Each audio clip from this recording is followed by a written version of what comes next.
But let's just turn and begin with the latest from Gaza. Now, 2 months ago, when war broke out, when Israel attacked Gaza, that, I have to go on repeating this, that after one of the most brutal terrorist attacks that we've seen in a long time, a terror attack carried out by Hamas. But when Israel started to move in, it seemed to be getting a lot of support from countries like the United States, for example. US President Joe Biden rushed to the war zone. He made his support for Netanyahu and for Israel crystal clear. Cut to this week, Biden has issued a warning to Bibi. He said Netanyahu needed to change. Plus, Netanyahu is losing international support more and more. With the continuing bombardment and the civilian casualties that we are seeing, the votes, for example, at the United Nations are continuing to turn against Israel. Is this going to make a difference? And how is Israel going to react? Here's a quick report. אנחנו נחושים יותר מתמיד להמשיך להילחם עד לחיסול החמאס, עד לניצחון המוחלט.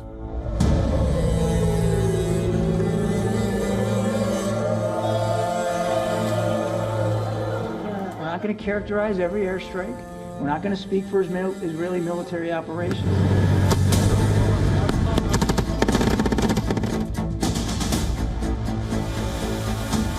It is not easy to destroy them. It will take and require a long period of time.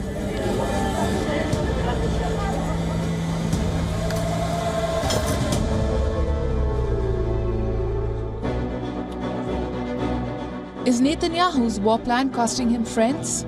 Earlier this week, US President Joe Biden criticized what he called Israel's indiscriminate bombing of Gaza.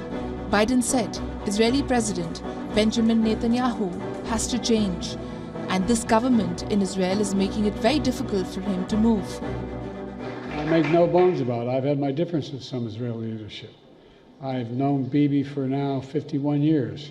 He has a picture on his desk of he and I when he was a young member of the Israeli service here, foreign service. And I was a 32-year-old senator. And I wrote on the top of Bibi, I love you, but I don't agree with the damn thing you had to say. It's about the same today. I love him. But look. Biden was speaking at a fundraiser in Washington. So far, the US president has been steadfast in his support of Israel. He flew down to Israel days after the war broke out. He assured military and diplomatic support to Netanyahu. But things have drastically changed in the last 2 months. There is growing pressure on the Biden administration to do more to limit the civilian casualty in Gaza. Over 18,000 Palestinians have died so far. At least 50,000 others are injured. 2 million people have fled their homes.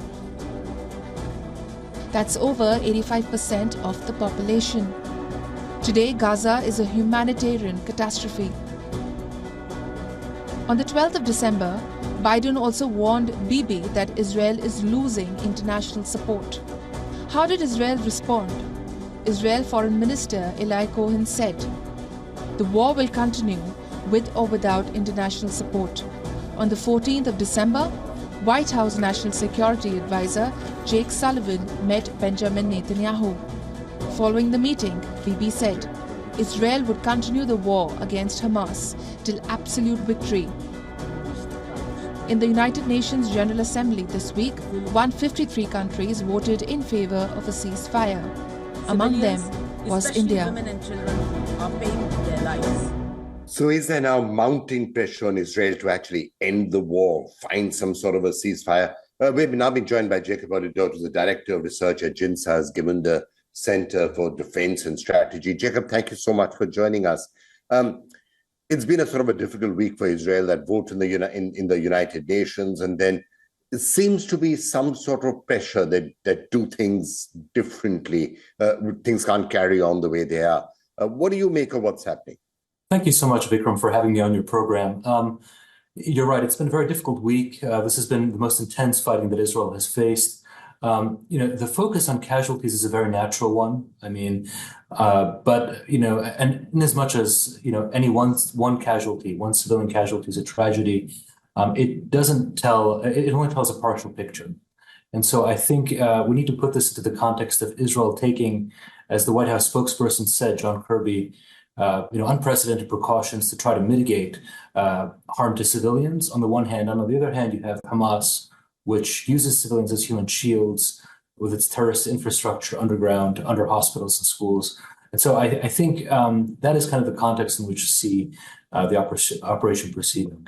Jacob, I was just curious, what are Israel's friends actually telling it right now? Because there are two aspects to this. It's not that easy to decapitate terror groups in an urban setting like we have in Gaza. I mean, the Americans have seen it in places like Iraq, others have seen it in Syria. It's not as easy as it sounds to actually go in and crush Hamas. And number two is, of course, the question of even if you are to do it, there's a vacuum there in Gaza, which somebody has to try and film. So what are Israel's friends telling it? What should be the next steps? Is there a good option here for Israel? There are still over 100 in Hamas captivity. They're not only Israelis, but there's still Americans there. Their families just met with President Biden yesterday. There are other nationalities as well. So it's a highly fraught operation. Most of Hamas operatives are underground, in a 300+ mile tunnel maze to evade detection, to hide their weapons. So it is complicated. I think Israel's friends are doing two things. I mean, first, providing it the diplomatic support on the world stage. And I think you're seeing throughout the region and in the United States measures to prevent the conflict from escalating or broadening across the region. You've seen in the last couple of weeks, for example, a number of Gulf states prevent a kind of more maximalist reaction among certain Arab countries that would have, basically taken the form like the 73 embargo. That obviously did not happen because Israel's friends are working quietly to make sure that at least this is contained and Israel can do what it needs to do. So would you think that there are chances of a humanitarian ceasefire or a cessation of hostilities for a while, or is it unlikely? I think, so Israel has been on a regular, maybe even daily basis, implementing a humanitarian pause of several hours to allow assistance to come in. It should be noted that these pauses actually prolong the war because they allow Hamas to regroup, to collect themselves and plan their attack. So that alone, actually, it's worth considering that actually is a factor that exacerbates the civilian humanitarian toll. All right, Jacob, thank you so much for being with us. Thank you, Vikram.